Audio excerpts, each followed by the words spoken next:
Apata Uyes Entertainment TV, your #1 birthday arena.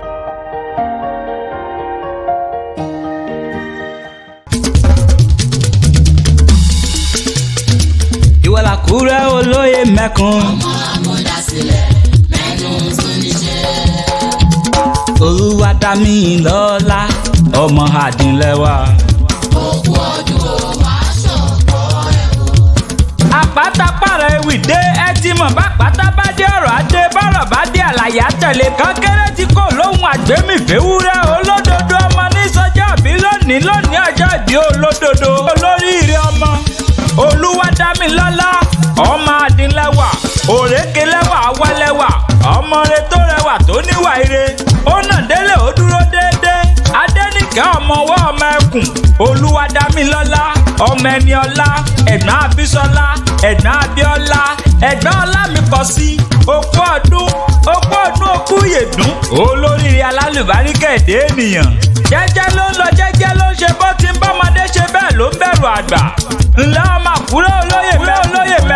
mẹ́ ọmọ amúdàlẹ̀ mógún ẹnu túnú ṣe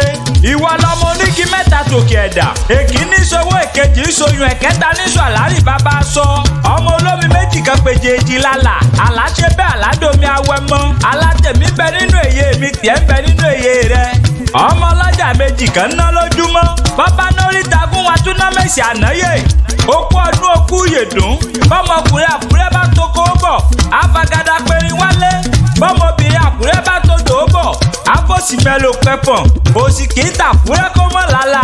àlà ló ṣe bẹ́ẹ̀ tó dòmí Arẹmọ alátẹ̀mí ń bẹ nínú èyí mi alátẹ̀ ń bẹ nínú èyí rẹ èèyàn tó bá ní kó o mọ̀ sàmọ́dún ẹ̀yà kàrà ni ó mọ̀ sí kú wọn gbogbo ìran ẹ̀dá tó bá ní òní rìn jìnnà níbi olórí tí ń dórí tálámọ̀ ń dámọ̀ ó bá wọn débẹ̀ ó dórí ire orí ire ò ní burú ò ní pàìsàn lògbà ó dẹ́yẹ òtúndó ká tó gbọ́kú ẹ̀ dán jẹ́jẹ́ lọ́kọ́jọ́ ilẹ̀ òkè rọ̀rùn ò ní kú rèwerèwe ò ní ya wèrè lágbà ayẹyẹ rẹ ò ní di ẹ̀yẹ lọ́lọ́ ọlọ́run ọba mi rírọ̀ ní ràdàbà lọ́rùn arọ̀ ọlọ́run gbẹdẹmukẹ iyẹ ní yẹyẹlé ayẹ ọkalẹ níre là ń sọ tataare ayé ò mọ̀ sọ tiẹ̀ níre ni àríyáyá ń tiyá àríyáyọ̀ ń tiyọ̀ iná níta ìyá ná tónílé tàlejò wọn ò mọ̀ fọ̀yàyà ṣe tiẹ̀ lágbára ọlọ́run ọba mi òkè àwọ̀ títò tó bá mú wáyé ló máa mú padà lọ sóde ọ̀run ọmọ aráyé ò ní pa ọ́ láwọ̀dà ọdọọdún báyìí là ń rórógbó lára ùsà lánà mobì lórí àtẹ ọdọọdún la ó mọ rí ọ tó ó mọ yẹn pàǹdà níwájú abínú ẹni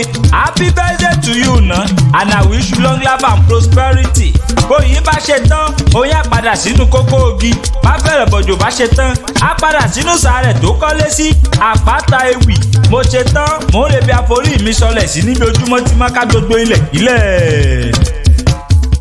Thank you for watching our video and follow us on Instagram, Twitter and Facebook at Apata Ewi. Please don't forget to subscribe to our YouTube channel for more videos. We love you.